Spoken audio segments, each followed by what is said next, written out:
kidney disease dan urinary tract infection in children. Tetapi nanti isinya itu ada 3 materi nanti isinya itu ya. Yang pertama sindrom nephrotic, yang kedua infeksi saluran kemih, dan yang ketiga kelainan kongenital ginjal dan saluran kemih. Jadi saya mulai dengan yang pertama sekarang, mulai dengan sindrom nephrotic. Masih jelas ya, Dek ya? Jadi sindrom nephrotic, yang namanya sindrom berarti itu merupakan kumpulan dari gejala. Gejala tersebut antara lain adanya masif proteinuri atau albuminuri, ya biasanya lebih dari 40 mg per meter square ya per jam. Kemudian gejala yang kedua ada hipoproteinemi atau hipoalbuminemi, di mana kadar albumin serumnya itu kurang dari 2,5 mg/%.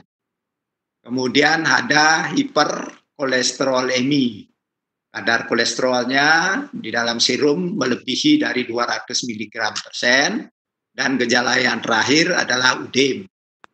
Ya, kalau sudah kita temukan 4 gejala ini pada pasien, berarti diagnosis kita adalah sindrom nephrotic. Berikut bagaimana sih patofisiologi terjadinya sindrom nephrotic ya.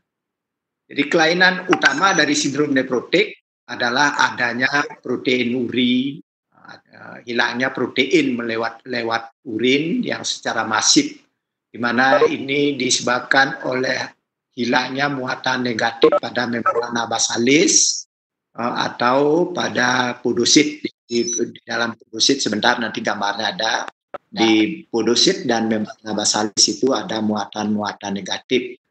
Itulah yang dalam keadaan normal yang menahan protein itu tidak bisa keluar. Tapi kalau muatan itu hilang, dan protein itu juga akan lewat melalui urin. Adanya protein uri yang masif inilah penyebab utama sebenarnya ya, penyebab utama sindrom nephrotic. Gejala-gejala lain, 3 gejala yang tadi itu muncul semua akibat adanya protein uri yang masif. Ya, jadi kalau saya gambarkan, yang pertama ada protein uri yang masif, dan protein uri yang masif ini akan menimbulkan hipoproteinemi. Hilang dia menjadi protein dalam darah itu menurun. Nah, protein dalam darah itu menurun menyebabkan tekanan onkotik dalam plasma itu menurun. Nah, karena menurun tekanan onkotiknya, terjadilah pergerakan cairan keluar intravaskuler ke ekstravaskuler. Itulah yang menyebabkan terjadinya udem. Yang kedua, jadi itu sudah gejala yang ketiga.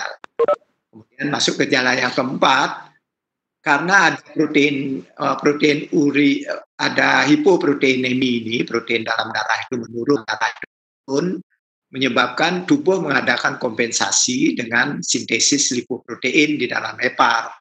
Nah, sintesis lipoprotein ini menyebabkan kadar-kadar lipid di dalam darah, kolesterol di dalam darah juga meningkat. Itu sudah 4 gejala yang saya tulis biru ini. Protein uri masif, protein nemi, adanya udem dan hiperkolesterol, inilah sindrom, gejala-gejala sindrom yang ada 4 yang tadi itu ya. Masih jelas ya adik-adik ya?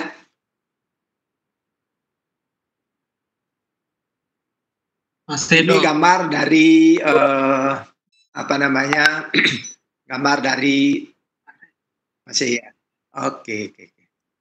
Nah, ini gambar dari glomerulus ya. Glomerulus itu kan pembuluh darah kapiler yang kecil. Nah, ini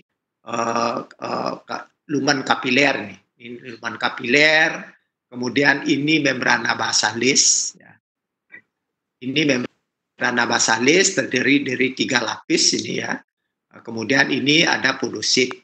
Nah, di membrana basalis dan podosit inilah ada yang protein, ada muatan-muatan negatif. Nah, ini digambarkan ada muatan negatif.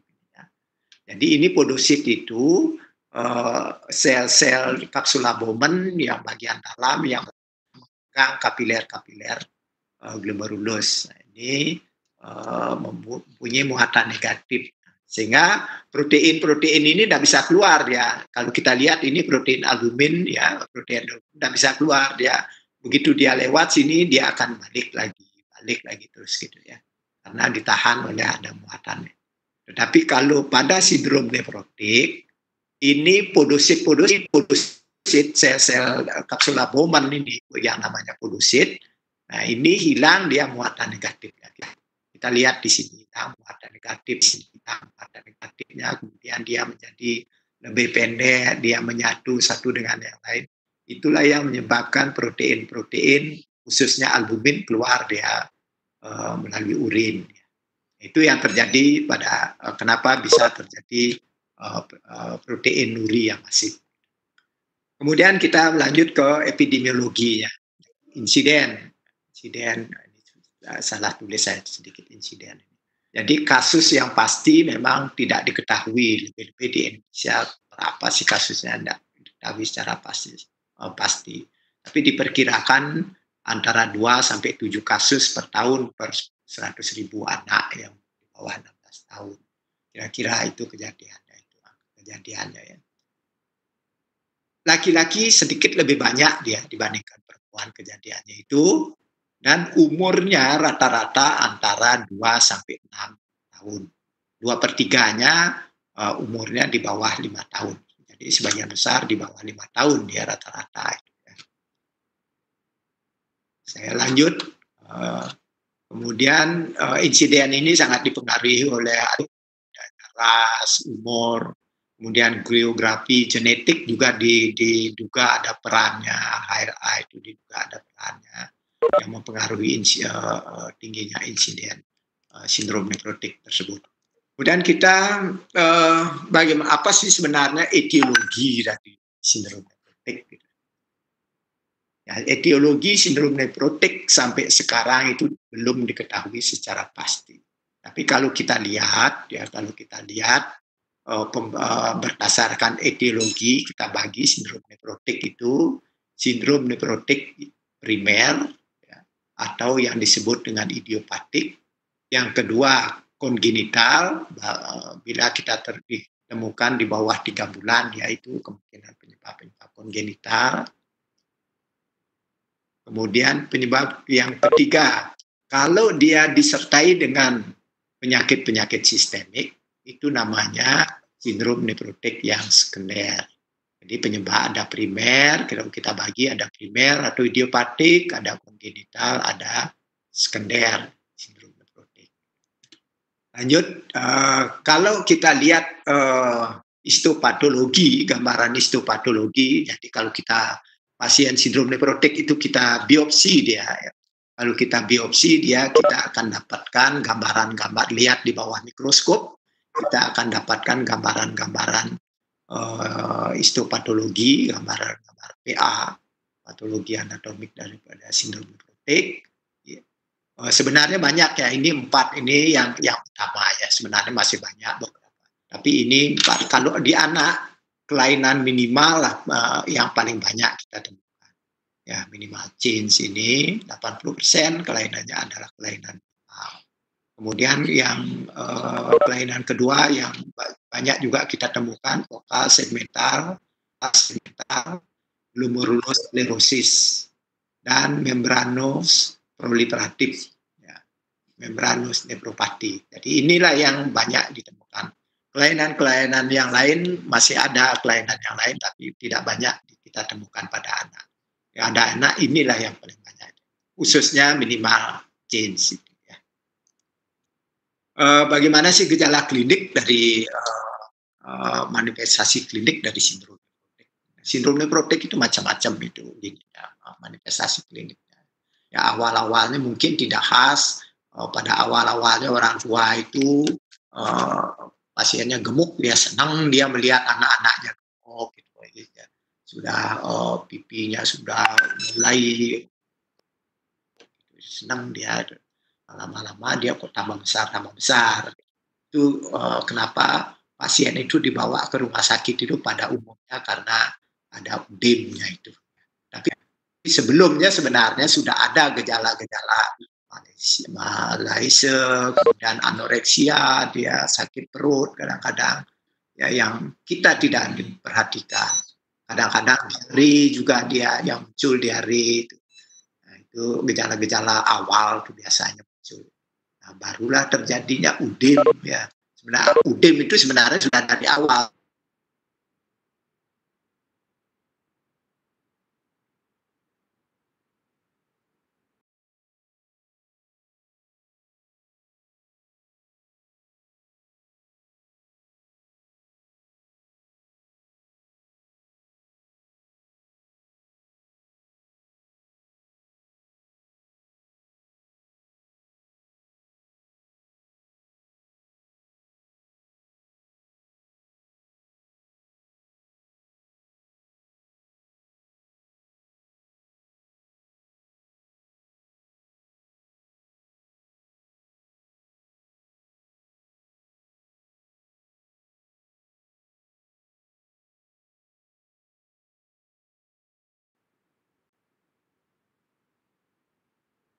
Pas dia mulai sesak akibat ada cairan yang banyak menumpuk di perut yang sesak ke paru-parunya, bisa juga disertai dengan hipertensi.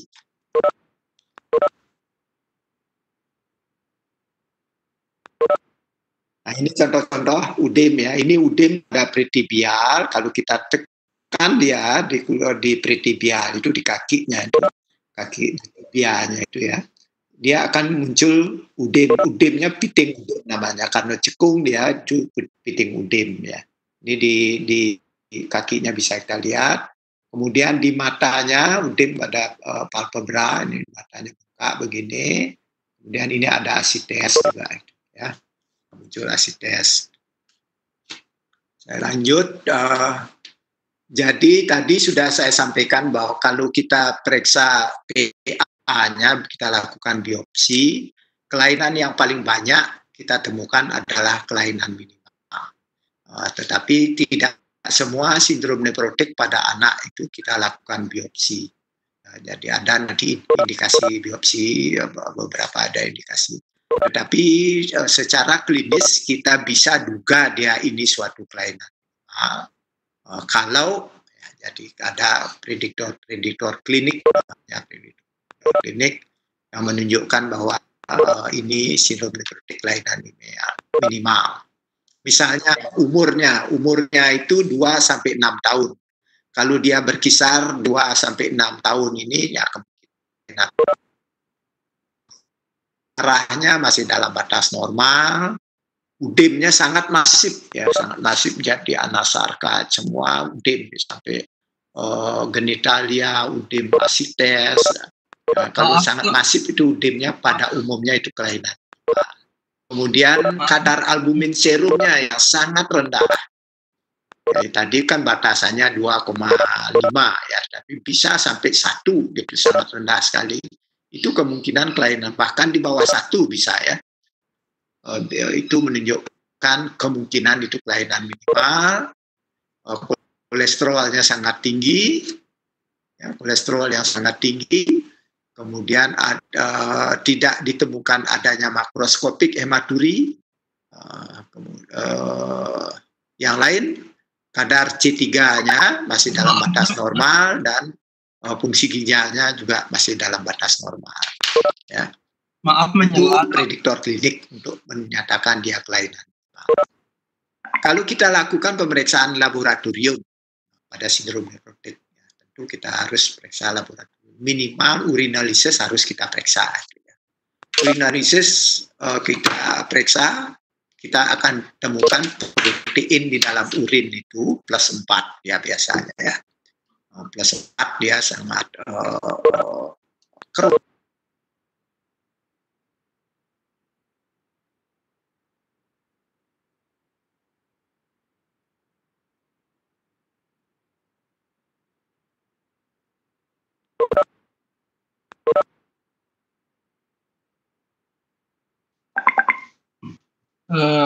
Maaf dok, menyela, ini suaranya hilang dok.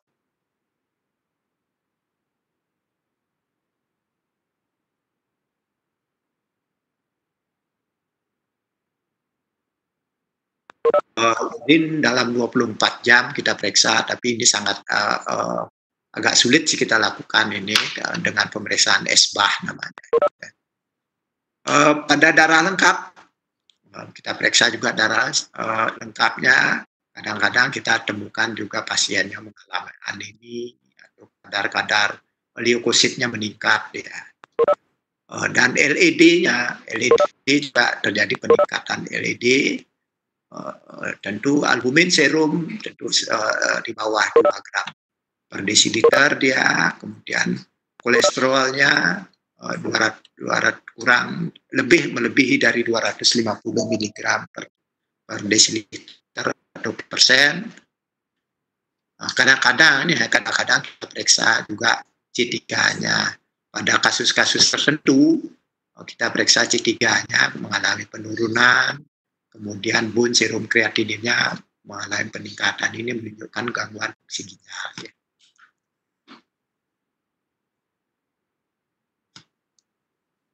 Kita ke terminologi. Terminologi ini sangat penting, kita harus tahu ya terminologi yang kita temukan istilah di sindrom nefrotik yang paling sering kita temukan. Yang pertama adalah remisi. Apa sih yang disebut remisi?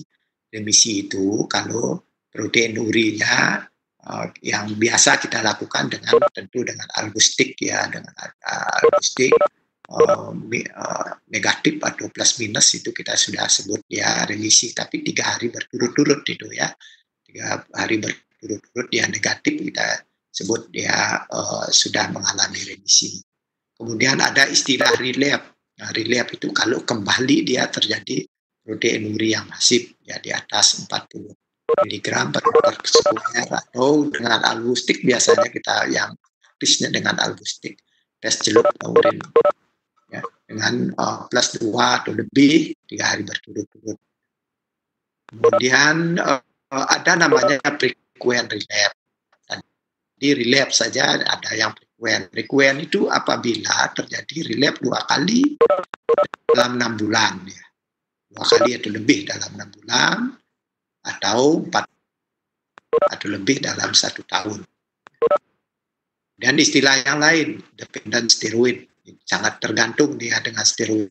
Itu terjadi juga 2 kali relapse ya berturut-turut, 2 kali dia relapse berturut-turut selama terapi steroid ya. Jadi kita terapi steroid baru kita turunkan steroidnya naik relapse ya lagi, atau 14 hari setelah terapi steroid itu kita stop, itu muncul relapse. Kalau kejadian itu terjadi 2 kali berturut-turut, itu yang kita sebut anak itu ketergantungan dengan steroid.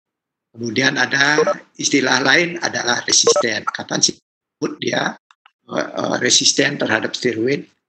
Resisten terhadap steroid kita definisikan kalau dia gagal untuk mencapai remisi selama terapi 4 minggu. Jadi 4 minggu kita terapi steroid, tidak terjadi remisi terus, itu yang kita sebut sebagai resisten terhadap steroid. Sekarang kita masuk ke tata laksana sindrom nefrotik. Tata laksana itu biasanya terdiri dari sportif terapi dan terapi imunosupresif. Ya. Jadi semua pasien itu pasti ada sportif terapinya, ya, terapi penunjangnya. Yang pertama dietnya. Jadi sindrom nefrotik harus kita kasih diet yang sesuai dengan kebutuhan anak, ya, sesuai dengan kebutuhan dari cairannya. Kemudian proteinnya kita kasih 2 gram per kilogram berat badan per hari. Nah sekarang pada pasien sindrom nefrotik, walaupun kita tahu dia kadar protein serumnya rendah, tidak perlu kita berikan protein dosis tinggi. Ya, protein yang kadarnya tinggi cukup sesuai dengan kebutuhan anak itu ya, sekitar 2 gram per kilo per hari. Begitu juga garam. Garam walaupun dia kita lihat udin ya, kita tidak perlu dikasih bebas garam ya. Kasih juga garam, tetapi jangan berlebih saja. Jadi sekitar 1-2 gram per hari. Sebab pada sindrom nefrotik nafsu makannya sudah menurun.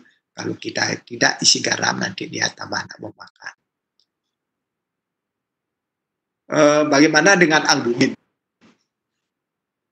Pemberian albumin kita indikasikan kalau kadar serum albuminnya kurang dari 1. Yaitu kalau kita umpamanya khawatir terjadi tanda-tanda shock karena hipovolemik. Terlalu rendah albuminnya, terlalu banyak cairan yang keluar dari vaskuler, menyebabkan dia shock. Ya, kita antisipasi, makanya albumin yang kurang dari 1 gram per desiliter kita kasih infus albumin dengan memberi 0,5 gram per kilo. Nah, setelah kita kasih albumin 1 jam setelah albumin itu kita harus ikuti dengan furosemid. Ya, kita harus ikuti dengan furosemid. Tujuannya supaya dia kencingnya banyak. Diuretik, ya, indikasinya harus kita berikan atas indikasi tidak sindrom nefrotik itu kita beri, walaupun ada udim kita berikan dia diuretik, ya, jangan khawatir karena dia udim, dia kita keluarkan kencingnya supaya biar dia udimnya berkurang, bukan itu dia. Ya, jadi ada indikasi aja. Salah satunya harus mengikuti dari albumin yang kita berikan. Ya, kita berikan furosemid 1 mili per kilo per hari. Ya. Bisa juga diuretik lain juga boleh. Obat-obatan yang lain sesuai dengan indikasi aja, ya. Hipertensi kalau ada disertai hipertensi, antibiotik, ya, karena dia rentan terhadap infeksi, ya, jadi sindrom nefrotik itu rentan terhadap infeksi juga, ya, karena dia ada udim, kemudian kehilangan monoglobulin, ya, jadi gampang. Jadi pemberian steroid gampang terjadi infeksi. Jadi kita berikan antibiotik kalau ada tanda-tanda infeksi. Kemudian baru yang kedua kita terapi imunosupresif, ya. Terapi yang pertama imunosupresif itu yang pertama adalah steroid. Ini pilihan pertama kita, ya. Steroid yang kita pilih. Nah, kita berikan prednisone 60 mili per meter square per hari atau identik dengan 2 mg per kilogram berat badan per hari. Itu selama 4 minggu kita berikan selama 4 minggu dengan dosis terbagi tentu. Dosis terbagi maksimalnya 60 mili, ya, per hari, 60 mili per hari. Tidak pakai per kilo, 60 mili. Ini salah. Kemudian setelah 4 minggu kita ikuti dengan dosis alternating. Nah, dosisnya itu 2/3 dari ini. Dari 2 mili, jadi kira-kira 1,5 mili. Ya. 1,5 milinya kita berikan juga selama 4 minggu.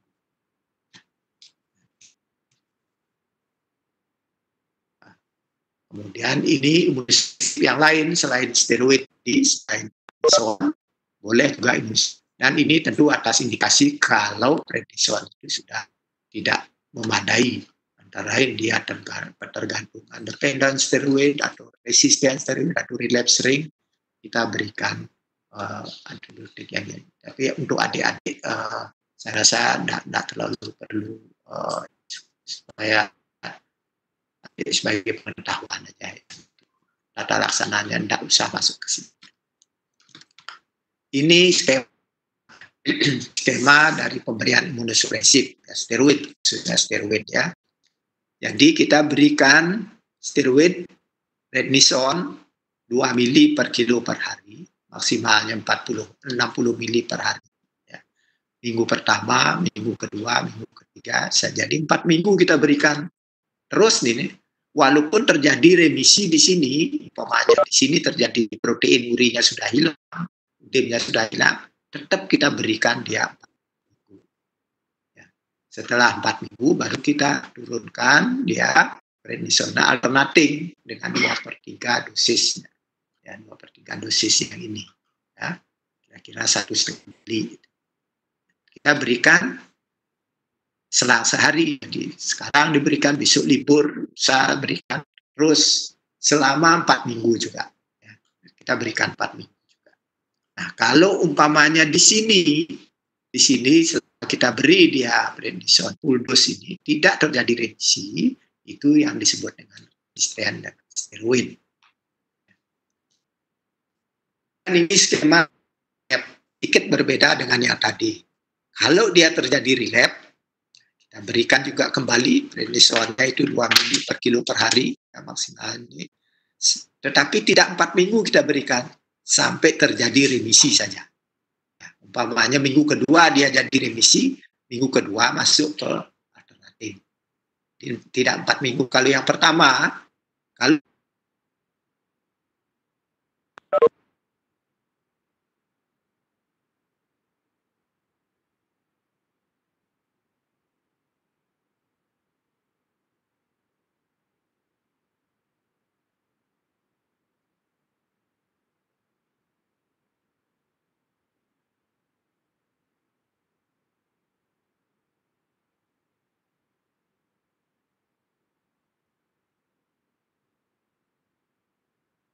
Dok, suaranya hilang.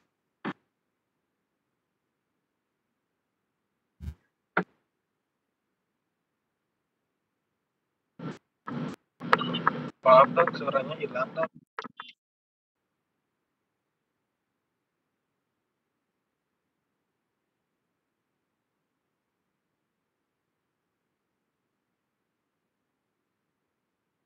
semua pasien kita harus tangani. Ya, kita ada saatnya kita merujuk pasien pediatric nephrologist pada anak. Itu ada ini bila onsetnya di bawah umur 1 tahun sebaiknya dirujuk itu. Atau ada riwayat pada keluarga itu dirujuk aja. Ya, karena itu sudah pada umumnya ini sindrom nephrotik dengan jenis yang lain. Atau dengan hipertensi, hematuri yang persisten, kemudian penurunan fungsi ginjal, atau yang disertai dengan penyakit-penyakit penyerta sistemik. Nah, itu konsul ya, dirujuk. Dan sindrom dengan refrakter udem, trombosis, severe infeksi toksik terhadap steroid, nah ini dirujuk saja.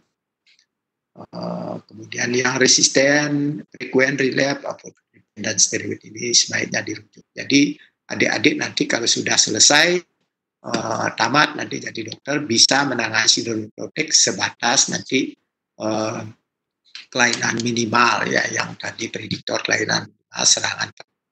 Ya. Tapi kalau sudah disertai dengan yang lain-lain ini sebaiknya dirujuk pasien. Komplikasi yang paling sering ya pada sindrom nephrotik yang kita temukan antara lain infeksi, karena dia memang rawan terjadi infeksi baik pada kulit maupun pada perutnya terjadi peritonitis ya, itu paling sering kita temukan. Kemudian shock polemik, jadi bisa terjadi shock karena cairan terlalu banyak yang keluar dari intravaskuler ke ekstravaskuler, bisa terjadi shock. Kemudian bisa terjadi trombosis juga. Ya, karena bisa karena hiperkolesterolemi bisa merangsang trombosit ya, produksi trombosit yang berlebihan sehingga bisa terjadi trombosis. Nah, prognosisnya pada umumnya sindrom nephrotik itu mengalami remisi. Sementara ada gambarnya remisi, tetapi dia akan sering relapse. Ya, kita harus waspadai. Jadi kita jangan terlalu bersenang hati dulu. Kita menjanjikan ke orang tuanya dia sudah sembuh, tidak ya, dia remisi, tetapi dia akan relapse pada saat relapse ya. Pada kelainan yang lain, sindrom nephrotik bukan kelainan minimal, bisa terjadi end-stage renal failure. Ya, jadi bisa dia CKD, bisa. Ya. Ini gambar bagaimana kalau kita terapi seorang anak sindrom nephrotik, kita terapi dengan steroid ya, tentu yang kelainan minimal. Jadi kalau kita terapi dia steroid minggu pertama itu sangat sedikit terjadi remisi ya, sangat sedikit dia terjadi remisi pada minggu pertama. Pada umumnya remisi itu terjadi setelah minggu kedua.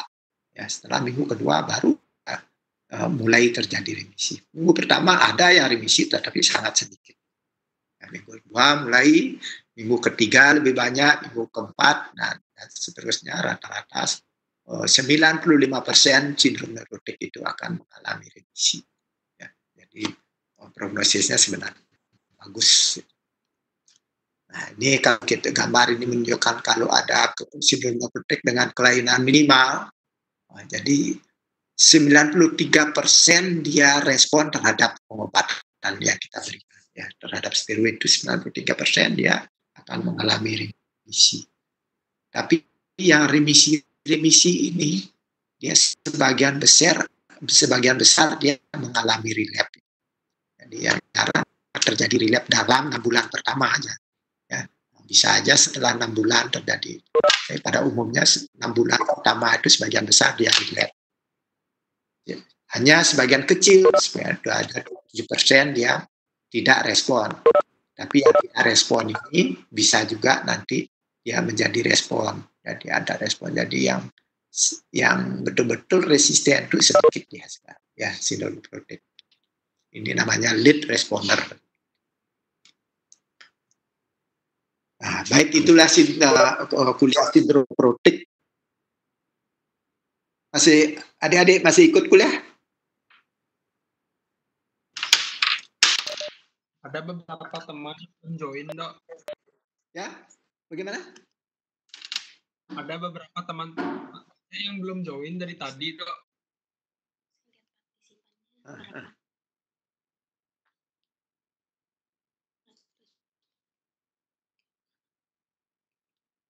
Ada yang chat ya.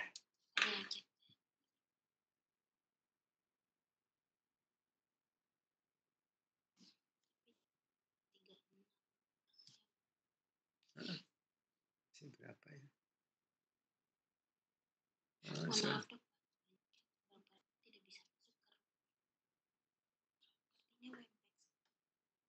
Berapa teman tidak bisa masuk ke room juga. Seperti webnya bisa join.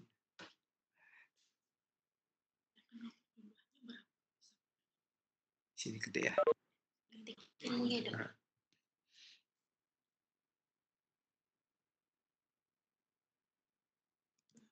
Jumlah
harusnya ada 234 tapi mulai bisa pada masuk Kita terus lain. Coba saya sudah bisa.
Baik, kita lanjutkan ya.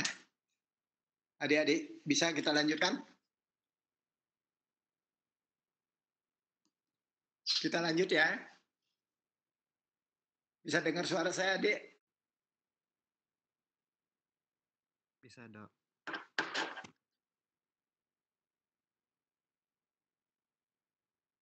Bisa dokter.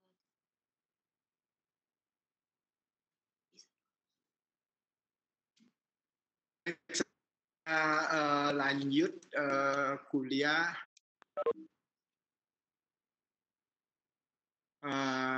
infeksi saluran kemih ya. Infeksi saluran kemih sekarang UTI ya. Kita lanjut ya, definisi dari infeksi saluran kemih. Jadi adanya pertumbuhan dan perkembangbiakan di dalam urin. Nah, prinsipnya itu ada kuman yang tumbuh dan berkembang di dalam urin. Nah, tentu tidak hanya sekedar tumbuh dan berkembang aja, ada syarat lain yaitu dengan jumlah kuman yang signifikan yang bermakna. Jumlah kumannya harus bermakna juga. Ya, kapan disebut bermakna? Apabila jumlah kumannya itu melebihi dari 100.000 ya, colony forming unit per milimeter. Jadi berdasarkan kita harus tahu jumlah kuman yang bermakna itu, diagnosis ISK hanya bisa ditegakkan kalau ada kultur urin. Ya, kultur urin lah baru kita dapatkan jumlah kuman. Ya. Baik, kita lanjut. Nah, ini kita gambar ya. Secara kita ya karena sebagian besar lah, tentu tidak semua, sebagian besar pengalaman hal yang seperti ini. Jadi kalau kita kencing, kita meringis, kadang-kadang kencingnya sedikit keluar sampai menetes kan, dan sakit kalau kita sampai kita meringis ya. Itu yang sering kita sebut anyang-anyangan. Itu salah satunya ISK. ISK itu rata-rata orang pernah mengalami ISK. Ya. Berikut, jadi kalau kita apa sih kuman-kuman penyebab dari infeksi saluran kemih? Kuman-kuman penyebab kalau kita prosentase di sini disebabkan oleh coli. Ya, kuman E. coli paling banyak penyebab. Sebagian besar oleh E. coli, penyebab kuman lain ada Proteus, Enterococcus, Pseudomonas, Klebsiella itu penyebab-penyebab lain. Tapi sebagian besar oleh E. coli. E. coli ini biasanya yang ada di dalam usus kita. Ya. Ini dia etiologinya, kumannya itu Proteus. Proteus itu dia akan memecah ya, NH3 yang menyebabkan pH urin itu menjadi basa. Biasanya pH urin itu asam, ini menjadi basa dia pH-nya. Nah, pH basa ini yang menyebabkan timbul batu di saluran kemih yang kita sebut dengan batu infeksi, batu strupit. Itu pada kuman Proteus biasanya. Kuman Proteus itu muncul karena adanya batu. Insiden ISK, ISK itu merupakan infeksi yang tersering kedua ya setelah pada anak, khususnya pada anak setelah infeksi saluran pernapasan. Kalau kita lihat umurnya di bawah 1 tahun itu lebih banyak pada laki-laki dibandingkan dengan perempuan. Infeksi saluran kemih atas lebih sering pada. Jadi kalau pada umur 1 tahun, di bawah 1 tahun itu lebih banyak laki-laki dan pada umurnya ISK atas dia. Sedangkan pada umur yang lebih besar biasanya lebih banyak perempuan dibandingkan laki-laki, perbandingan antara 3 sampai 5 banding 1 ya. Jadi recurrent rate-nya itu laki-laki sekitar 15-20, kalau perempuan pada tahun pertama 35 tahun kedua 50%. Patogenesis ini sangat penting, ini patogenesis ISK. Jadi kita bagi menjadi 2, patogenesis untuk bayi-bayi dan untuk anak yang lebih besar. Pada bayi-bayi biasanya penyebaran itu melalui hematogen. Ya, sedangkan anak-anak itu melalui asenden ya. Asenden dari saluran cerna naik ke atas ke saluran kemih pada anak-anak yang lebih besar. Sedangkan pada neonatus hematogen. Bagaimana sih bukti bahwa dia asenden? Itu dibuktikan dengan adanya bakteri, ya, strain bakteri di perinium. Di perinium kita itu sama dengan bakteri yang ada di saluran kemih. Jadi karena sama itu diduga yang dari perinium, nah yang naik ke saluran kemih, ke vesika urinaria. Dan dihubungkan dengan sirkumsisi. Kalau anak yang sirkumsisi ternyata karena kebersihannya lebih terjamin, ternyata insiden UTI-nya itu, infeksi ISK-nya itu mengalami penurunan. Di anak-anak yang sirkumsisi itu lebih jarang terjadi infeksi saluran kemih. Ini patogenesisnya, jadi flora dalam usus, kemudian akan muncul tipe yang uropatogenik, ini akan berkolonisasi, ya berkembang di perinium dan di uretra anterior. Ini berkembang di sini, kemudian dia naik, dia mampu melewati barier mukosa.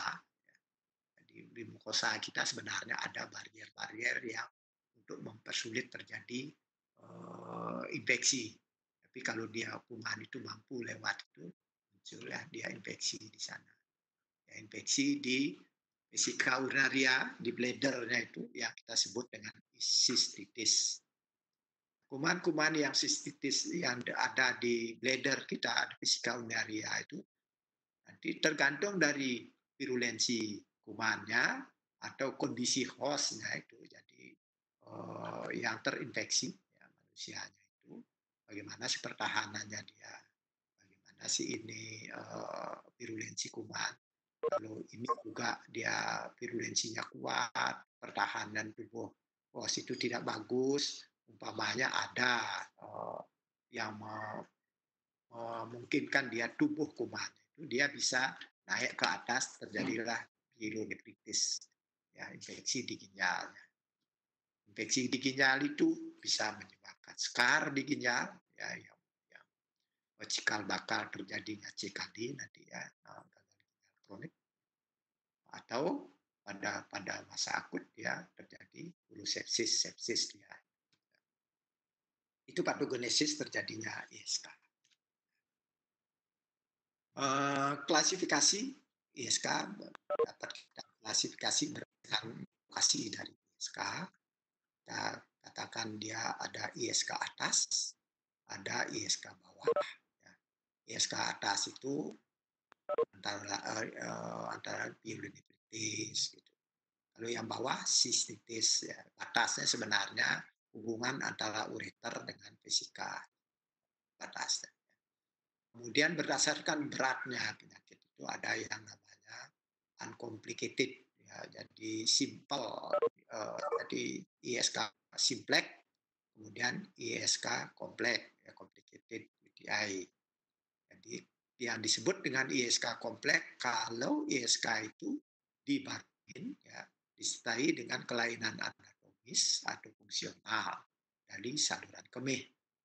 Ya, contohnya umpamanya obstruksi saluran kemih, ada reflux vesiko ureter, kemudian ada urolithiasis, neurogenic bladder, contoh-contohnya.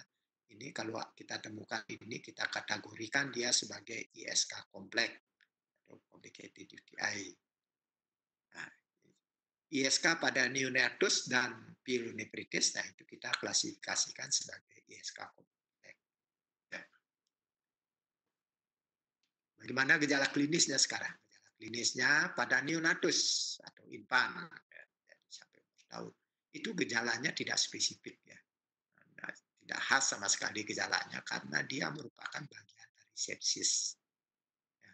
Sehingga kalau ada yang panas-panas gitu tidak jelas penyebabnya apa, dari mana sumber panasnya, kita coba cek urinnya, jangan-jangan dia ISK karena gejala tidak spesifik. Kemudian ada mual, muntah, ini semua bagian dari sepsis sebenarnya. Semua bagian dari sepsis. Mual, muntah, demam, berat badan, letargi, terus ini semua bagian dari sepsis. Pada anak yang besar baru akan mulai tanda-tandanya itu muncul tampak ya. Anak yang besar tanda-tandanya karena pada tadi sudah saya sebutkan kalau anak besar dia pada umumnya ISK-nya ISK bawah. Nah, kalau ISK bawah dia akan memberi gejala-gejala seperti anyang-anyangan ya, urgensi, disuri ya, kira kencing ya, kebelet dia kencing ya, kemudian kemudian frekuensi kencing silakan tapi yang keluar sedikit ya disertainya itu yang disebut dengan anyang-anyangan yang bisa dengan juga analisis bisa terjadi. Nah, pada pemeriksaan fisik harus kita cari ya gali ada enggak riwayat kontinens ya. Kemudian bladder fisik dilatasi dari vesika urinaria, kemudian kita temukan padanya ada masa yang kistik umpamanya pada hidronefrosis. Kemudian jangan lupa kita periksa juga ada kemungkinan ada biasanya pada tulang punggung belakang bagian bawah bagian sakral itu beberapa anak itu kadang-kadang ada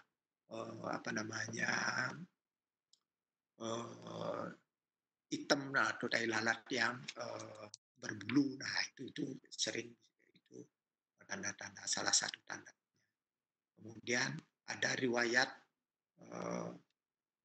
operasi di saluran kemih ya. Kemudian ada nah, kalau ini kita temukan ya kita suspek dia ISK kompleks. Ya, curigai dia ini ada ISK kompleks. Pemeriksaan lab tentu urinalis yang sederhana. Kita lihat leukosit sedimennya, leukosit esterase, jadi nitritnya, bakteri urinya ini kita lihat. Nah, kita cari di UL-nya itu ya, urinalisisnya, urinal lengkapnya ini kita cari. Kemudian kita periksa pada keadaan-keadaan tertentu, khususnya pada yang pyelonefritis kita periksa fungsi ginjal, urium, kreatinin. Kemudian kita periksa juga darah lengkap, kemudian LED-nya, CRP, nah pada keadaan tertentu, ada sepsis khususnya. Kemudian antibody coated bakteri. Yang paling penting adalah kita harus mengambil kulturnya, kultur urin, terus kita kerjakan. Tentu pada sarana yang memungkinkan. Nanti kalau sarana tidak memungkinkan, nanti sebentar nanti akan saya sampaikan. Nah, bagaimana kita mendiagnosis itu berdasarkan kliniknya, fisik yang kita dapatkan, pemeriksaan fisik, kemudian pemeriksaan laboratorium ini kita gabungkan ya. Nah, jadi kalau kita melakukan diagnosis selalu gold standarnya adalah kultur urin. Tetapi pada keadaan tempat-tempat tertentu tidak memungkinkan dilakukan kultur urin.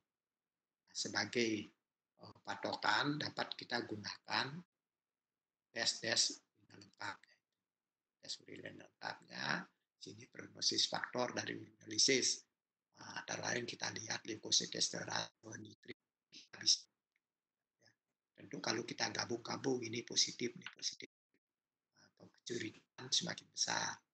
Tapi ini bukan diagnosis sebenarnya. Ya, sebagai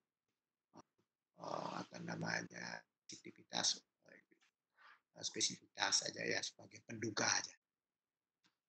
Urinokultur, kultur urin ya, kultur urin selalu kita kerjakan kalau memungkinkan. Tapi ada syarat-syaratnya. Ya. Bagaimana kita mengambil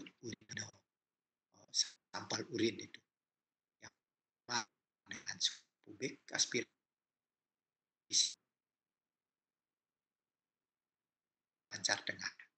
Ini yang bisa kita kerjakan.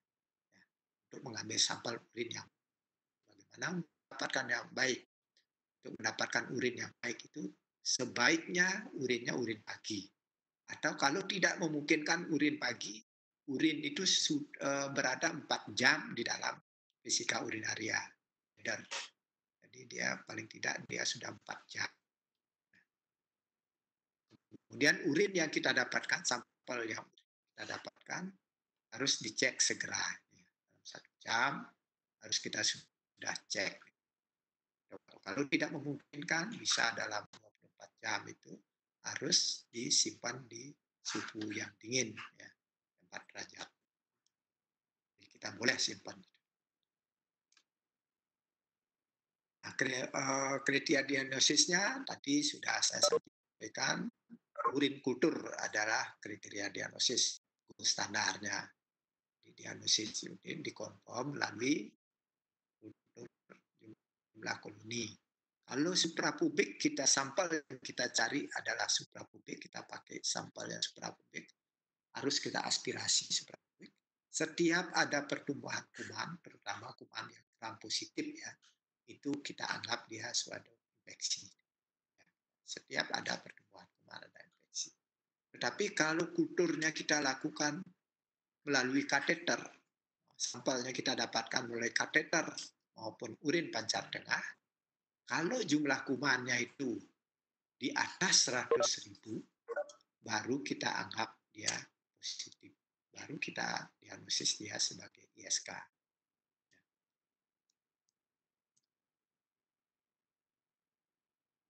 Pemeriksaan penunjangnya. Pemeriksaan penunjang tadi saya sebutkan tadi ada ISK kompleks. ISK kompleks itu artinya ada kelainan anatomis maupun fungsional yang menyebabkan terjadinya stasis urin. Nah, untuk mendapatkan kelainan anatomis itu, kita lakukan pemeriksaan-pemeriksaan, khususnya pemeriksaan radiologis, ya, pencitraan. Tujuannya untuk mencari predisposisi faktor atau kelainan-kelainan anatomi. Tujuannya itu pemeriksaan yang direkomendasi apa? USG. USG itu untuk mencari salah satunya, contohnya ada pelebaran di ureternya, ada dorsal kolektornya, collecting system ya bisa dilihat di USG.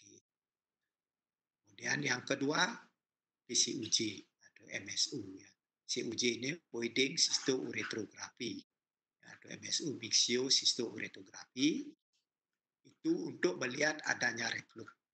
Ya, ada aliran balik dari vesika urinaria ke ureter yang kita lihat. Ya, kita lakukan pemeriksaan MSU, lalu umpamanya kita curiga dia suatu ada reflux dari vesika ke ureter. Kemudian kita lakukan pemeriksaan ini tidak ada untuk di Denpasar sekarang ini belum ada ya ini radionuklir itu untuk melihat dari renal scar. Ini contoh dari renal scar. Ini renalnya baik, ginjalnya yang bagus begini. Tapi kalau dia terjadi scar, nah seperti begini, seperti tidak utuh dia ginjalnya ya. Ini juga. Jadi tidak utuh dia. Ya. Ini juga kita lihat di sini. Tidak utuh ya. Kalau dia bagus seperti ini. Kita lanjut dengan pengobatannya. Ya, tata laksananya seperti saya sebutkan tadi, mulai dari sportif terapi pada sindrom nephrotik tadi itu ada sportif terapi. Jadi jumlah cairan harus ada kuat karena dia pada umumnya minumnya kurang, apalagi kalau ada sepsis itu ya pasti kekurangan cairan ya kita harus cairan harus cukup ya, cairan dan nutrisinya kita harus support dan kita berikan kalau panas pasiennya kita berikan ini sesuai dengan indikasi kalau muntah kasih sesuai gejala-gejala yang muncul seperti terapi. Kemudian yang kedua eradikasi kuman atau profilaksis dan terapi bedah pembedahan. Yang pertama eradikasi kuman. Di kuman kalau sudah ada infeksi tentu kita berikan antibiotik eradikasi. Jadi antibiotik itu kita berikan tidak menunggu hasil sampel urin, karena sampel urin itu kan keluarnya butuh waktu mungkin sampai 5 hari sampai 7 hari itu baru kultur urinnya itu. Jadi kita tidak menunggu hasil itu, kita tidak menunggu hasil sampel urin itu. Jadi begitu kita ambil sampelnya itu, ambil sampelnya terus berikan segera, tidak menunggu hasil. Jadi pemberian setelah nanti kalau ada hasil baru nanti kita sesuaikan dengan antibiotik yang kita berikan. Ya. Tidak harus segera kita berikan itu. Segera jangan menunggu hasil lagi. Kalau sudah ada hasil ya kita nanti sesuaikan. Untuk ISK kompleks kita berikan secara intravenal. Ini harus dirawat ISK kompleks karena dia bagian dari sepsis ya. Kita harus rawat ya, kita berikan antibiotik secara intravenal, lamanya lebih kurang 14 hari.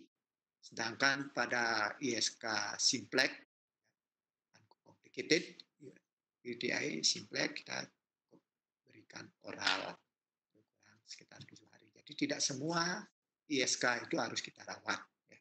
Kalau ISK-nya kompleks, kalau ISK-nya simplex kita rawat. Oral boleh bermajalah. Setelah kita berikan dia eradikasi kuman, kita berikan profilaksis dia. Ya, profilaksis. Tujuan profilaksis ini adalah mencegah terjadinya relapse, ya, mengurangi frekuensi relapse.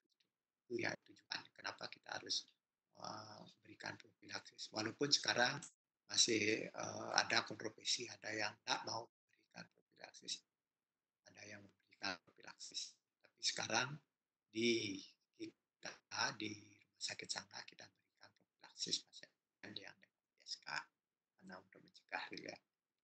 Semakin sering dia relapse, semakin ada peluang terjadinya skar dari ginjal. Antibiotik profilaksis ini kita berikan setelah eradikasi kuman. Jadi setelah di sini baru kita berikan. Selesai di sini baru kita berikan. Dosisnya cukup 1/4 dari dosis yang di sini. 1/4 dari dosis awal. Dan diberikan 1 hari 1 kali pada malam hari. Diusahakan memberi antibiotik profilaksis itu pada malam hari. Dan lamanya profilaksis, kalau umpamanya pada pasien ISK kompleks sampai kelainan anatomisnya itu hilang. Kelainan anatomis. Umpamanya ada batu sampai batunya diambil baru kita tidak berikan lagi. Kalau umpamanya ada refluksnya sudah diperbaiki. Tapi selama ada ini, karena ini merupakan faktor predisposisi untuk terjadinya ISK. Jadi tetap kita berikan antibiotik sampai nah.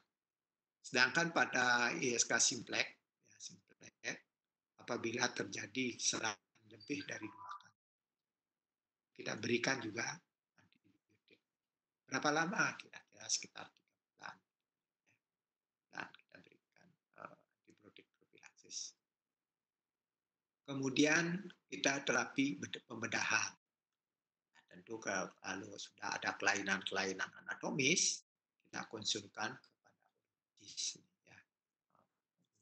Urolognya itu kita konsulkan untuk bagaimana perlu pembedahan.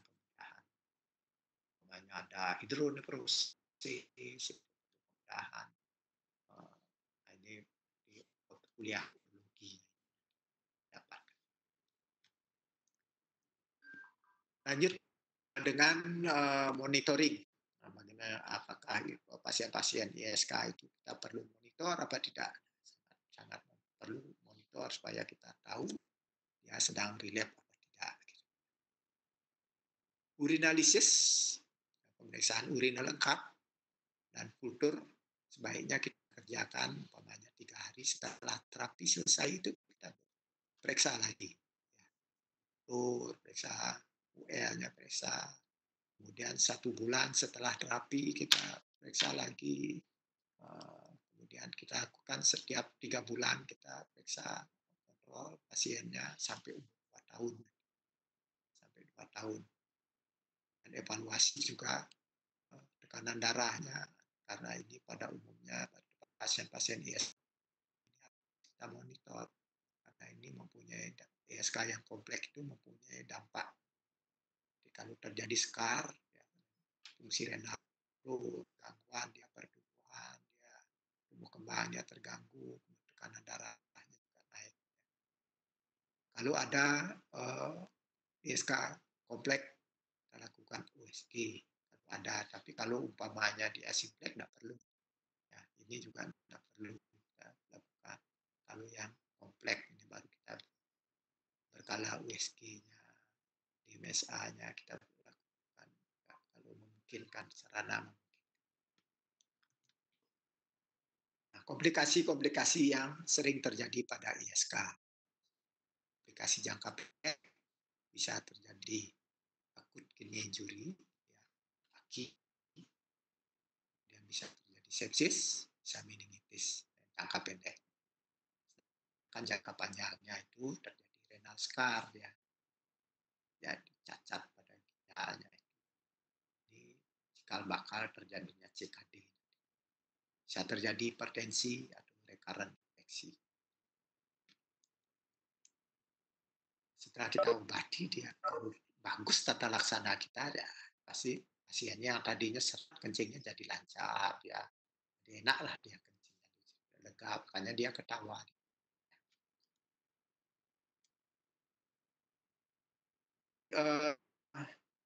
Kita lanjut lagi dikit ya.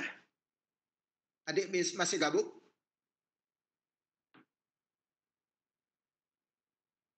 Masih gabung adik?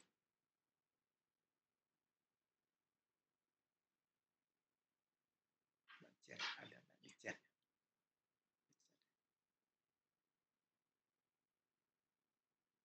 Masih dok. Masih. Oke, kita lanjut ya. Kita lanjut lagi dikit. Kalau kelainan kongenital ini tidak banyak. Tidak banyak. Nanti mungkin lagi sedikit 15 menit selesai. Jadi kelainan kongenital, ya, anomali kongenital of kidney and urinary tract, jadi kita singkat dengan CAKUT atau kongenital uronefropati. Kongenital uronefropati ini ada 2 macam, kita bagi ini. Uronefropati ini ada kelainan kongenital nefropati, ada yang uropati. Jadi ada 2 jenis ini kita bagi. Ya. Baik, sekarang kita faktor-faktor yang mempengaruhi. Faktor yang mempengaruhi kongenital uronefropati adalah genetik, bisa herediter, bisa familiar, atau obat-obatan, ya, teratogenik, obat-obatan, bahan-bahan teratogenik atau obat-obatan, bisa variasi atau umur ibu-ibu waktu hamil. Hamil itu umurnya berapa, biasanya yang umur itu sering mengalami gangguan-gangguan atau kelewat umurnya bisa juga. Ya. Kita masuk ke nefropati. Nefropati itu antara lain agenesis ginjal, hipoplasia ginjal, displasia ginjal, polikistik ginjal. Ya. Jadi ini yang kita akan bahas sedikit-sedikit gitu ya. Nanti ini sebenarnya lebih banyak nanti di urologi, nanti bagaimana tata laksananya nanti urologi, ke dokter Girio nanti yang lebih banyak menguraikan. Yang pertama agenesis ginjal. Yang agenesisnya bagaimana sih? Ini kegagalan dari tunas ureter, terbentuknya tunas ureter atau tidak mencapai tunas ureter itu tidak mencapai ke blastema metanefrik, sehingga formasi stimulasi untuk membentuk ginjal itu tidak ada dia.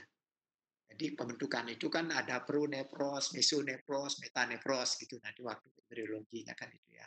Pronefros. Jadi kalau tidak ada stimulasi untuk menjadi metanefros, ya metanefros itu kayaknya tidak bagus jadinya, ya, ada kelainan-kelainan. Jadi metanefros itu tidak terbentuk. Ya. Jadi agenesis ginjal itu bisa dua, bisa yang unilateral atau yang bilateral. Kalau yang bilateral itu biasanya disertai kematian, biasanya diikuti kematian, dan paling sering disertai dengan abnormalitas organ-organ lain. Sedangkan yang unilateral bisa asimptomatik, bisa tanpa gejala dia bisa. Dan ini biasanya deteksi itu kebetulan ya. Kebetulan deteksi waktu kita melakukan USG, bayi itu kebetulan dia ketemu. Bisa dilanjutkan dengan CT scan.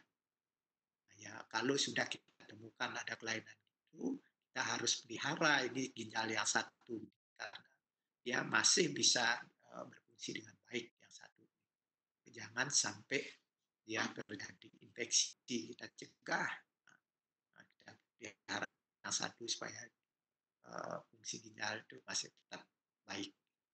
Kita cegah adanya infeksi ya, yang mengakibatkan kerusakan ginjal. Kalau dia satu sudah tidak terbentuk, tinggal satu aja harus kita pelihara. Kalau yang satu lagi rusak juga nanti cepat dia menjadi CKD. Yang kedua hipoplasi ginjal, Di sini jumlah nefronnya yang berkurang. Jumlah nefronnya berkurang, terbentuk itu berkurang jumlah nefronnya, sehingga ukuran ginjalnya menjadi kecil dia. Jadi kecil dia. Ini juga bisa terjadinya bilateral, bisa unilateral. Kalau bilateral dia bisa dia tetapi cepat terjadi CKD dia. Sedangkan yang unilateral ya asimptomatik ya dia tidak apa-apa karena yang satu itu lebih bagus, tapi hati-hati bisa disertai dengan hipertensi maupun ISK. Ya, hati-hati. Ini harus ada prinsipnya yang satu yang sehat harus kita pelihara. Jangan sampai dia itu juga ikut rusak, yang satu sudah tidak berfungsi sempurna supaya bisa baik. Contohnya ini ya. Ini hipoplasi ini kita lihat ginjal kecil.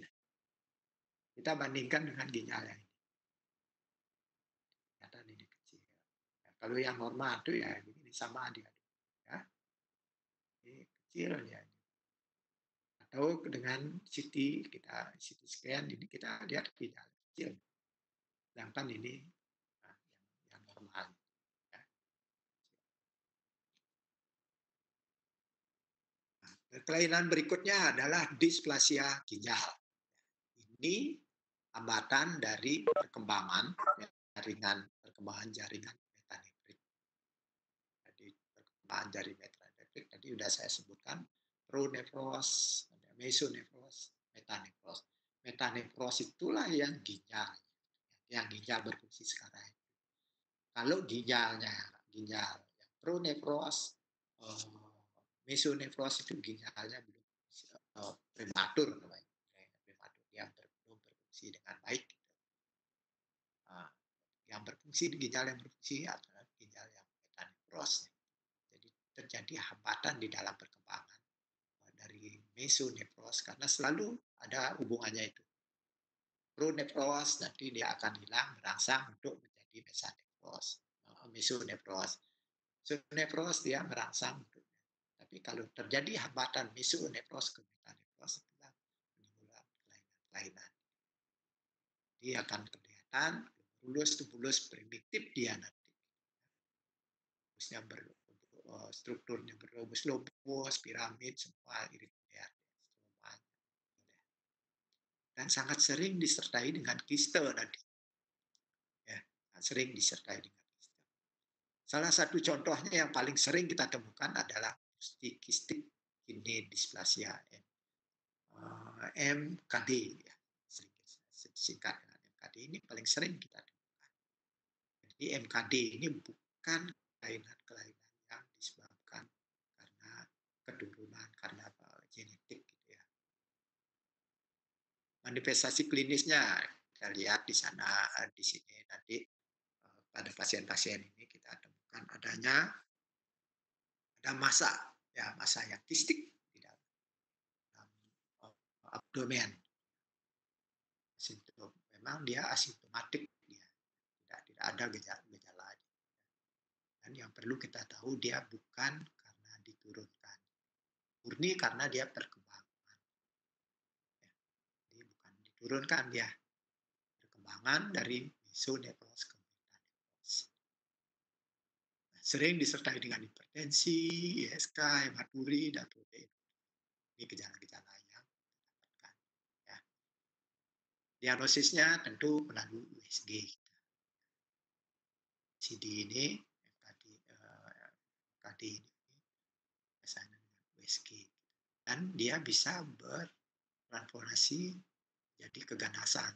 Yang bisa keganasan. Terapinya tidak ada terapinya. Ya. Kita lakukan evaluasi aja secara periodik. Kita evaluasi secara periodik antara 6 USG antara 6 sampai 12 bulan sampai 5 tahun. Ya. Biasanya ya ada yang kembali ya. Karena tadi kan perkembangannya karena prematur aja bisa. Tapi bisa juga dia berakhir dengan hal yang lain ya. Jadi pengobatan yang lain adalah berdasarkan gejala yang ada. Kalau ada hipertensi obati, lalu ada ISK obati. Kemudian kistik yang lain polikistik ini. Ya. Jadi ginjal polikistik. Ginjal polikistik ini ada 2 jenis. Ada yang autosomal dominan, ada yang autosomal resesif. Nah, ini dua-duanya ini diturunkan secara genetik, beda dengan MKD tadi. MKD itu bukan diturunkan secara genetik. Ini baru polikistik, itu bedanya polikistik dengan multikistik ya. Jadi beda sedikit antara polikistik dengan multikistik. Sering kita bingungkan mana namanya multikistik, mana polikistik. Jadi kalau dia polikistik itu diturunkan secara genetik gitu ya. Apakah dia autosomal dominan atau autosomal resesif. Yang autosomal dominan sering kita sebut juga tipe dewasa atau tipe Potter 3 ya. Potter tipe 3. Ini diturunkan tentu secara autosomal dominan dia. Dan yang namanya autosomal dominan polikistik disease di PKD. Nah, itu yang. Kemudian manifestasi klinisnya ini biasanya asimptomatik dia. Biasanya asimptomatik kita temukan pada umur-umur setelah dewasa baru kita temukan. Kadang-kadang kita tidak jelas USG baru kita ketemu. Karena dia asimptomatik pasien. Dan kita kalau pistolnya agak besar kita bisa raba massa di abdomen. Kadang-kadang ya, rasa sakit nyeri di pinggang. Ya. Sering disertai hipertensi. Dia hipertensi kita lacak ternyata bisa. Hipertensi itu biasanya hipertensi itu kita lacak USG. Terutama pada anak ya. Hipertensi itu karena hipertensi pada anak itu penyebabnya skeneal, sering kita lacak USG-nya. Kita bisa dapatkan dia kelainan bawahnya ginjal polikistik ini. Ya. Bisa proteinuri, hematuri, anemi, atau terjadi CKD. Diagnosisnya USG maupun CT scan. Terapinya konservatif, ya, tidak ada terapi khusus kecuali terapi yang gejala yang muncul, misalnya kalau umpamanya ada hipertensi, ada ISK, itu kita jadi simptomatik ya, sesuai dengan gejala yang muncul. Kemudian yang kedua, tipe yang autosomal resesif. Ini sering juga disebut tipe infantil. Tipe infantil type polycystic. Manifestasi kliniknya ini ginjalnya dia besar, besar kita apa, dan sering sekali disertai dengan kelainan-kelainan organ lain, khususnya di hepar. Hepar bisa terdapat hepar, bisa hiperfibrosis atau portal hipertensi, itu bisa. Pada umumnya disertai keterlibatan lain. Ya, tipe infantil ini biasanya kita temukan pada bayi-bayi. Ya. Jadi ini lebih awal kita tahu dibandingkan tadi autosomal dominan. Ada 4 tipe sebenarnya, subtipe. Ada 4 jenis ya.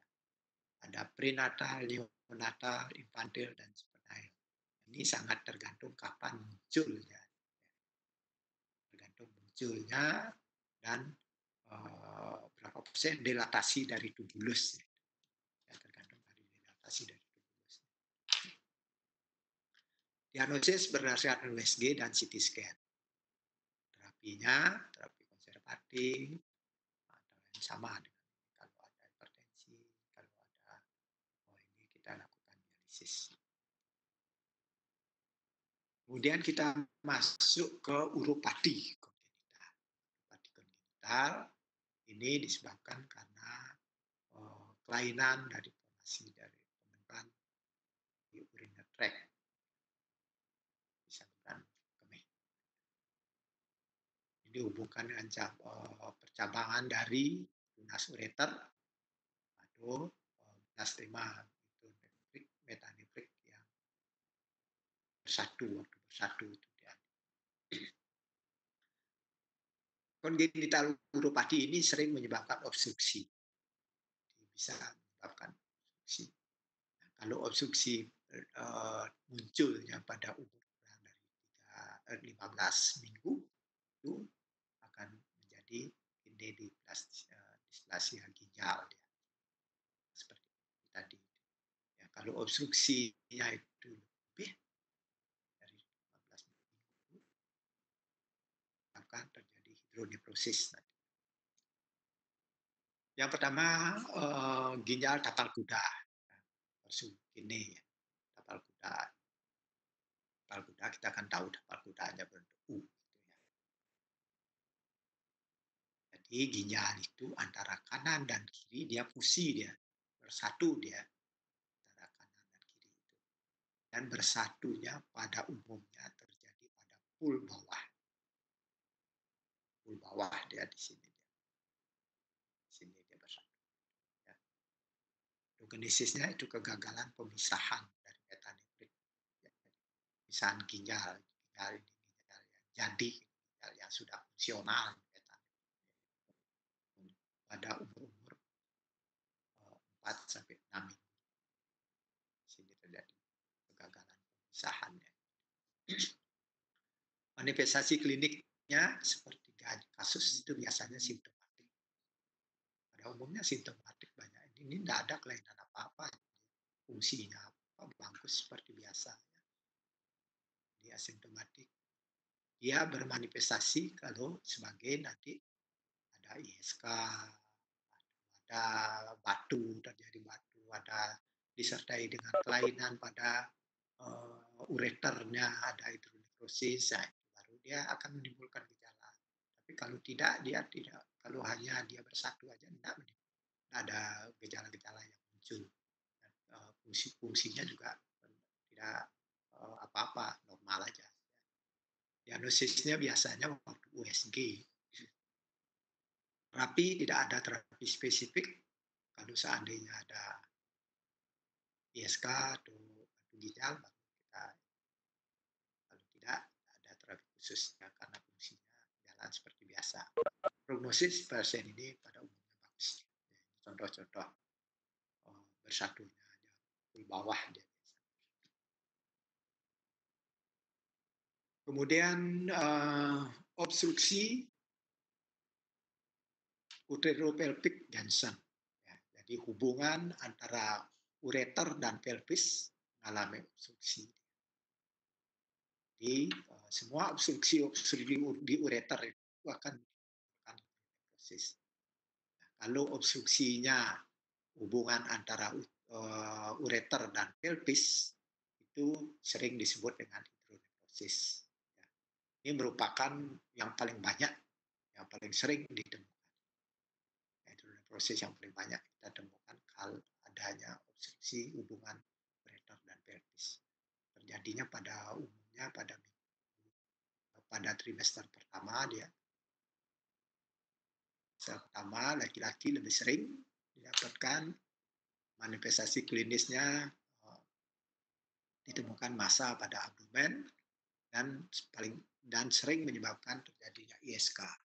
ISK itu berlanjut bisa ke sepsis karena dia nanti menjadi ISK atas dan ISK dan sebentar ada gambar. Diagnosisnya bisa berdasarkan USG, tapi belum spesifik kita berdasarkan USG karena USG ini hanya dia melihat pelebaran. Kemudian kita lakukan juga MSU. MSU itu PCUJ, mixiocystouretografi. Ini untuk membedakan dapur dia disertai dengan reflux apa tidak. MSU itu khususnya untuk reflux. Ya. Bisa dengan filografi, jadi tapi lewat kontras. IPP lewat kontras, tapi ini sudah mulai ditinggalkan. IPP ini sudah mulai ditinggalkan karena dia banyak sinar, pas, gitu. CT scan. Terapinya tergantung sebenarnya besarnya. Biasanya kita koreksi. Kalau besar sekali sampai menimbulkan gangguan fungsi ginjal, ya, lama-lama kan urinnya bertumpuk. Urinnya bertumpuk dia ininya tekanan posrenalnya meningkat ya. Tekanan posrenal dia ini harus segera dilakukan stomi. Nah, contohnya ini, kalau normal itu, ini ureternya normal, tidak ada pelebaran. Kalau ada dia umpamanya penyempitan, di sini menyempit dia, di sini selalu ada daerah-daerah yang menyempit. Tapi kalau dia sampai stenosis di sini, jadi urinnya itu dia diproduksi di ginjal, dia bisa lewat ya, terus numpuk dia tambah besar. Ini yang kita sebut dengan hidronefrosis di pelvis nih, dia tambah besar hidronefrosis. Kemudian yang obstruksi yang kedua yaitu megaureter atau obstruksi antara hubungan ureter dan vesika. Kalau dia di sana obstruksi itu namanya hidroureter yang menyebabkan ureternya sangat besar.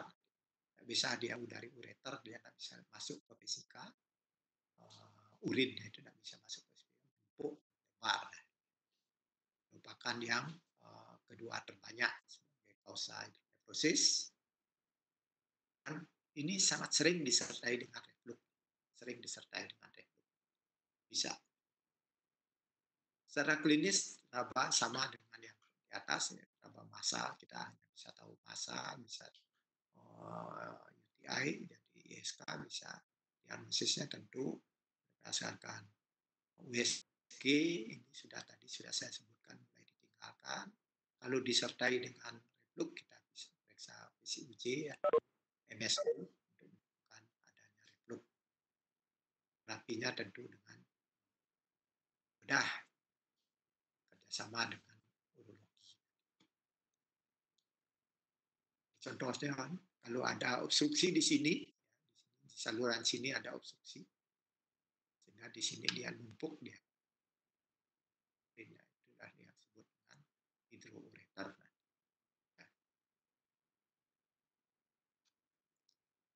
Berikut posterior urethral valve, jadi uretra posterior.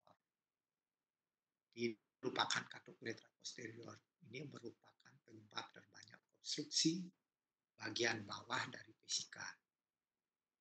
Bagian bawah dari vesika ini paling banyak disebabkan oleh KUP, katup uretra posterior. Dan katup uretra posterior itu hanya terjadi pada laki-laki. Ya. Hanya terjadi pada laki-laki. Jadi perempuan. Jadi kalau umpamanya kita curiga ada dia tidak bisa kencing,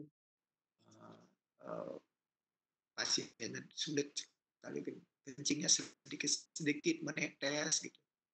Kita lihat dulu laki apa perempuan nih. Kalau perempuan ini sudah bisa kita singkir. Kalau laki-laki jangan-jangan ada katup uretra posterior. Katup uretra posterior. Nah, sebenarnya ini kita bisa lihat di pranatal. Pranatal sudah bisa kita lakukan USG, sudah kelihatan di mana nanti ledarnya besar ya. Ini kita sudah bisa curiga ada bledar besar di bledarnya. Manifestasinya menyebabkan stasis dia urin besar, makanya dia ya,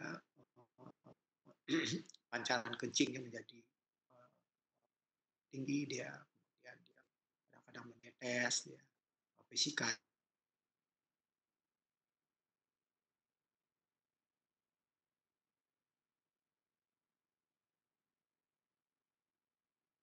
Menyebabkan terjadinya ISK. Jadi prinsipnya ISK itu akan gampang terjadi kalau ada stasis dari urin. Itu faktor predisposisi. Faktor dari predisposisi dari host, salah satunya adanya obstruksi dari adanya stasis dari urin. Ya, stasis urin itu kan macam-macam penyebabnya. Ada fluk, ada katup uretra posterior, ada batu, ada yang lain-lain nanti ada. Ada uretrokel. Diagnosisnya USG, PCUJ untuk melihat ada ya karena ini bisa menyebabkan reflux dia nanti kalau tekanannya tinggi dia reflux dia karena di sini ini bisa terjadi reflux. terapinya untuk yang segera itu kalau dia muncul gejala tidak bisa kencing harus pasang kateter. Terapi jangka pendek harus alirkan urinnya di sini, baru nanti surgikalnya itu harus dihilangkan dia.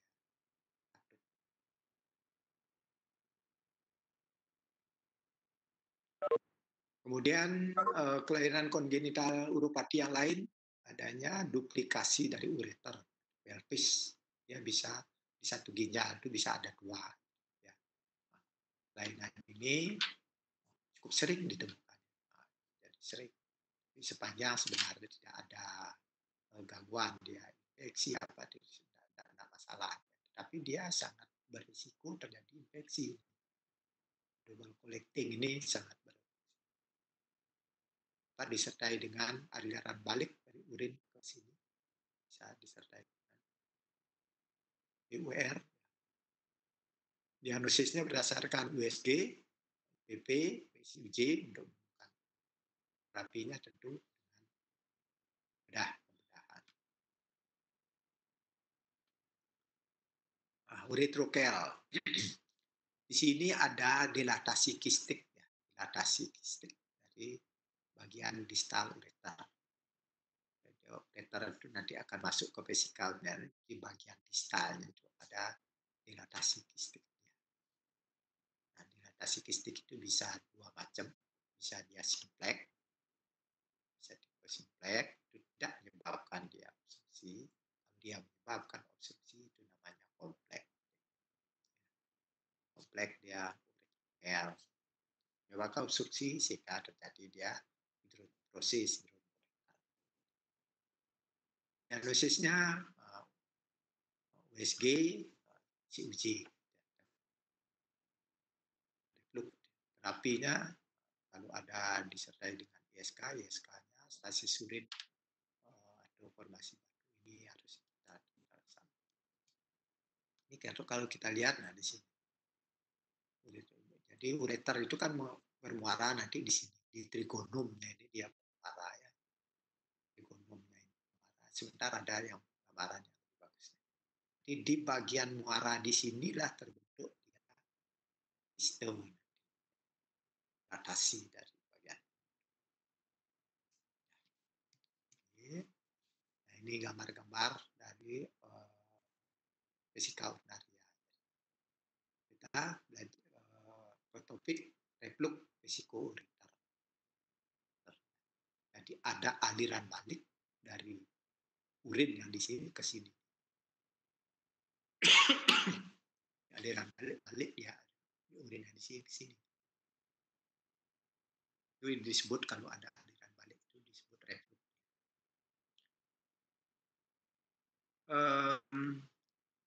Lebih di 50%, 50% atau lebih itu ISK itu biasanya disertai dengan reflux. Baliknya reflux sendiri merupakan faktor predisposisi untuk terjadi ISK.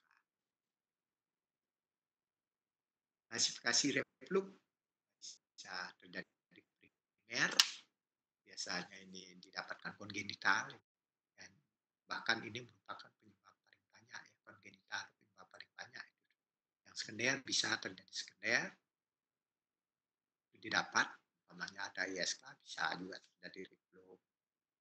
Itu agak jarang yang paling banyak kongenital. Faktor-faktor yang berpengaruh itu apa? Rasio, ini rasio antara ureter dan meatusnya. Jadi bukan uretral, ureter, uretral. Jadi ureter yang di intramural, jadi ureter itu kalau dia masuk ke sini tidak langsung menembus ke sini. Dia berjalan dulu di dalam. Dia berjalan dulu di dalam otot, baru dia bermuara di sini nanti, di trigonum. Jadi tidak langsung dia begitu masuk sini. Nah, dia berjalan dulu di sini. Ini tujuannya sebagai anti reflux sebenarnya. Tapi ini ada rasionya. Rasio antara yang di sini dengan lubangnya itu 1:5. Nah,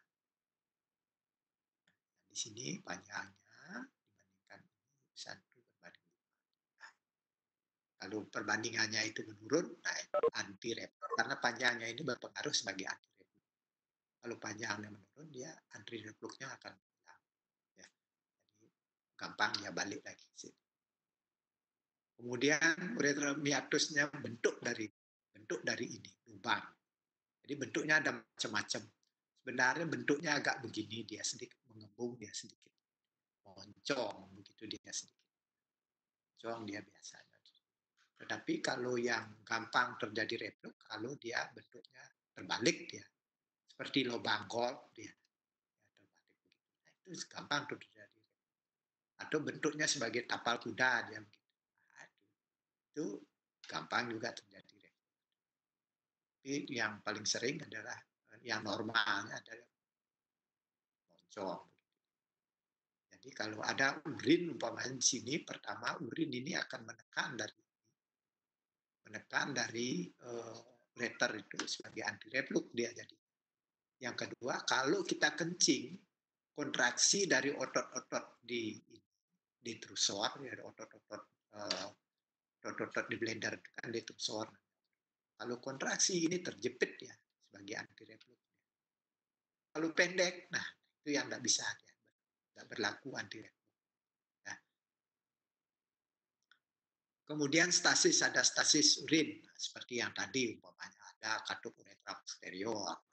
Jadi tekanan di sini meningkat ya, tekanan meningkat dia naik di sini.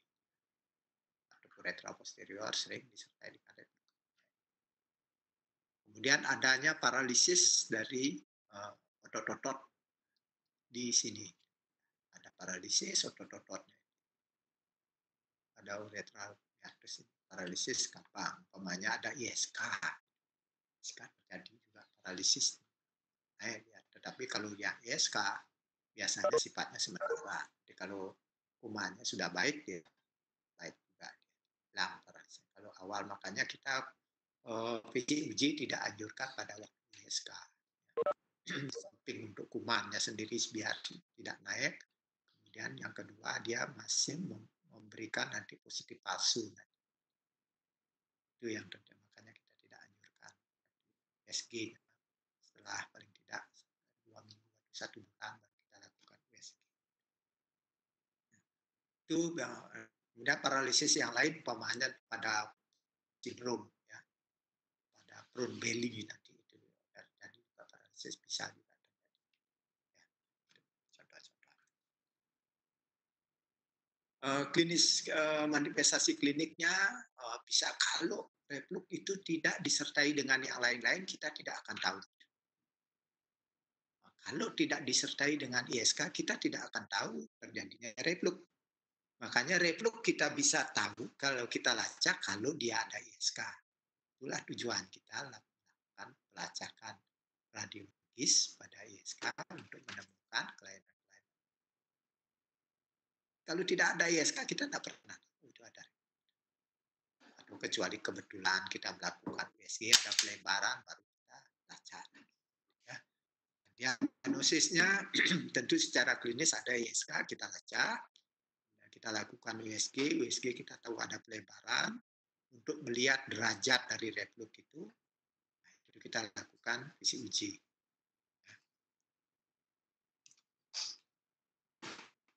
Bagaimana terapinya? Terapi reflux sangat tergantung dari derajat reflux. Derajat reflux sebentar nanti saya sampaikan. Dan kita harus mencegah terjadinya ISK pada reflux karena dia sangat gampang terjadi ISK. Itu kita cegah dengan antibiotik profilaksis ya, seperti waktu tadi materi di ISK kita kasih profilaksis jangka panjang. Kemudian terapi konservatif kalau dia derajatnya masih rendah itu kita karena dia bisa hilang dengan bertambahnya umur kalau derajatnya rendah. Tapi kalau derajat tinggi, derajat 5 gitu ya sudah kita biasanya tidak mungkin ya resolusi. Dan terapi yang lain adalah pembedahan. Komplikasi yang terjadi antara lain adalah ISK yang berulang, reflux nefropati, dia bisa seterusnya sampai ke ginjal. Ya. Kemudian chronic renal failure atau CKD. Ini derajat-derajat dari reflux. Dan ini ada 2 gambar sebenarnya sama saja ya. Nah, kalau ginjal yang normal dan ureter yang normal begini.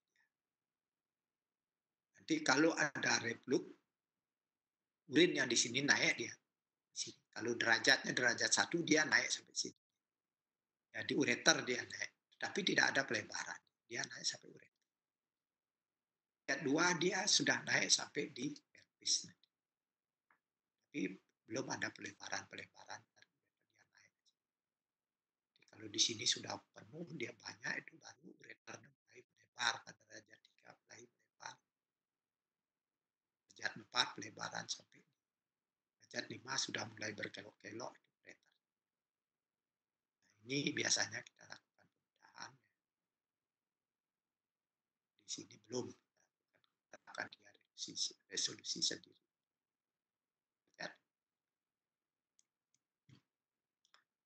Kemudian materi yang lain hipospadia dan epispadia saya rasa sudah banyak dijelaskan kemarin ya, dari urologi dan banyak deformitas dari hiatus uretra eksternal jadi muara uretra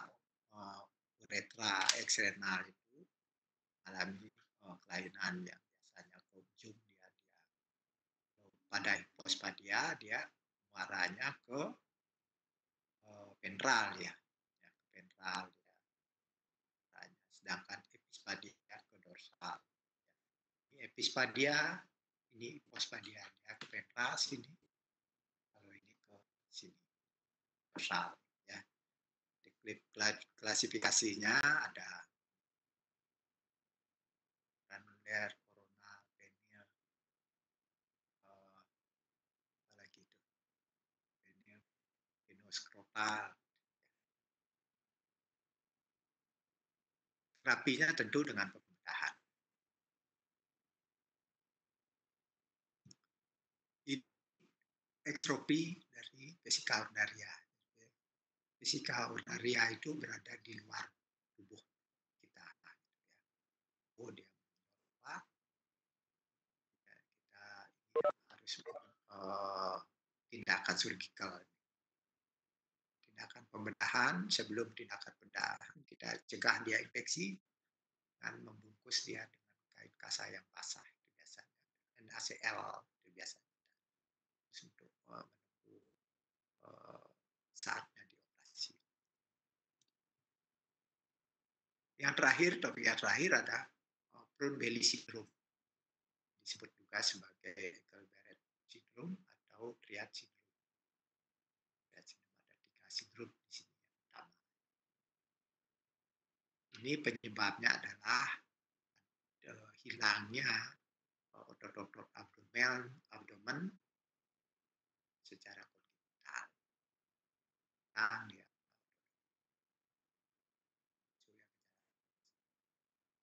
kulit abdomen nanti dia berlipat-lipat kayak kulit jeruk, makanya disebut dengan prun. Disebut dia dengan prun. Tanda-tanda khasnya dari ini adalah defisit abdomen muscle, ya. Abdomen, kemudian adanya hidronefrosis, adanya cryptorchidismus. Ini sangat gampang terjadi ISK karena dia terjadi juga stasis urin di sini. Brown Belly syndrome ini juga karena disertai juga nanti vesika urinaria yang ini kemudian SAR dan hidronefrosis ini menyebabkan gampang terjadi ISK.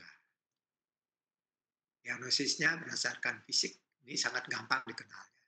Jadi adik-adik kalau ada kasus begini, sekali aja melihat tidak akan pernah lupa.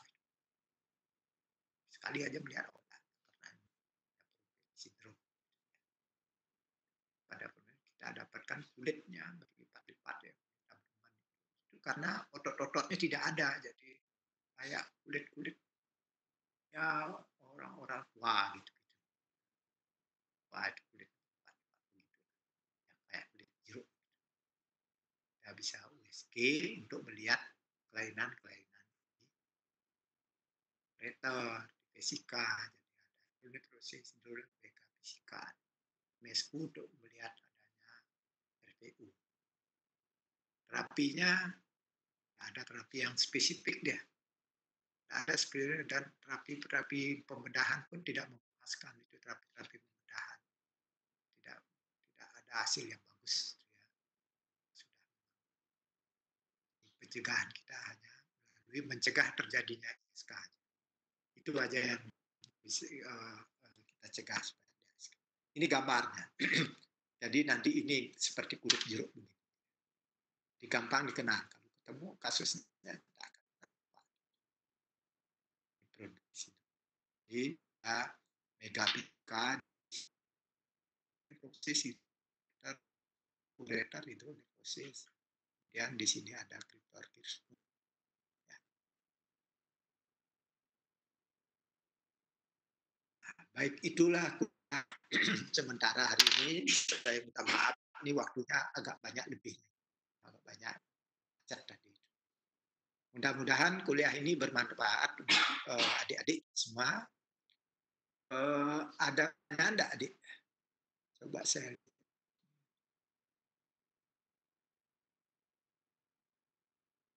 chat. Diberikan. Ini ada pertanyaan satu. Jadi kenapa pada ISK diberikan profilaksis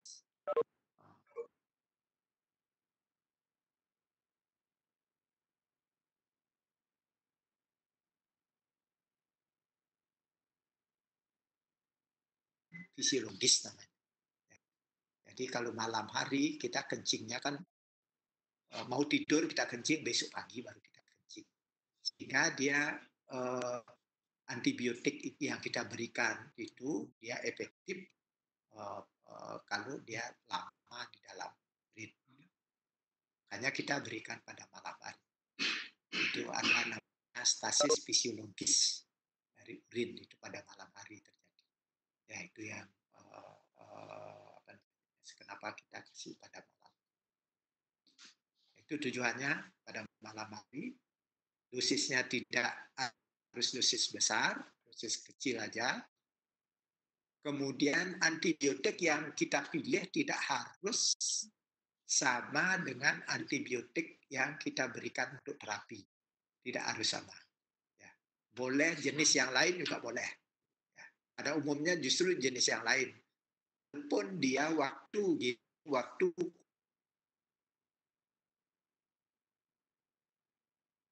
konsisten, kita masih boleh memberikan untuk profilaksis. Ya.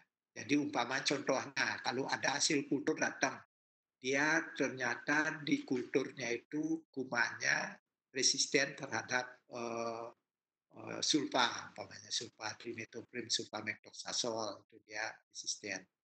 Tapi waktu profilaksis boleh kita kasih sulfa lagi. Karena yang kita cegah kuman yang akan datang, bukan kuman yang menginfeksi sekarang. Jadi boleh jenis yang lain kita berikan. Jawabannya. Pak, saya lihat masih ada pertanyaan.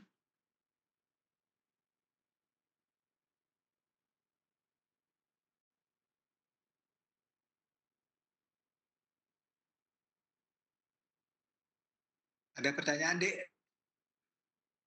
Satu aja pertanyaan.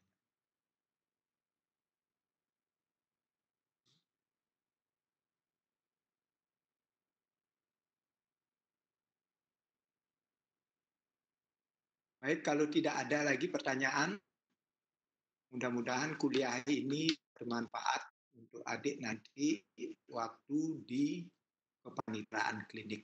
Ya, nanti di kepanitraan klinik baru ketemu dengan kasus-kasus yang kita hadapi.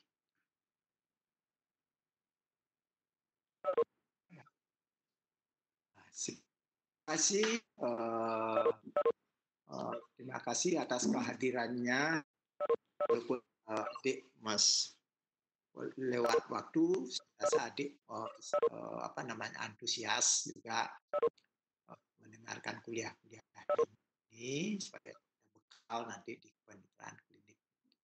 Sekian, terima kasih atas perhatian. Terima